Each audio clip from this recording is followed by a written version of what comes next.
अनेक प्रतिनिधी आणि कॅमेरामॅन हे सध्या आपल्याला पाहायला मिळतात आणि आता ही थेट दृश्य चिंचपोकळीच्या चिंतामणीची आपण चिंतामणीचा आगमन सोहळा अनुभवलेला होता आणि आता झी 24 तासवर आपण चिंतामणीचा विसर्जन सोहळा पाहतोय। सुंदर असं हे दृश्य आहे। छावा चित्रपट आलेला होता आणि त्या चित्रपटाची संकल्पना छत्रपती संभाजी महाराज यांची कारकीर्द संपूर्ण जीवनपट या सिनेमामध्ये दाखवण्यात आलेला होता आणि त्याचीच संकल्पना घेऊन यंदा आपल्याला चिंचपोकळीचा चिंतामणी हा पाहायला मिळतोय। वाजत गाजत लाडक्या गणरायाला निरोप दिला जातोय। मोठ्या संख्येने इथे गणेश भक्त आलेले आहेत आणि या सगळ्याच्या पार्श्वभूमीवर पोलीस प्रशासन सुद्धा सज्ज आहे।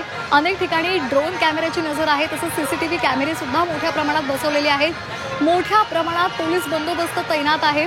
तसंच महापालिका प्रशासन सुद्धा सज्ज आहे।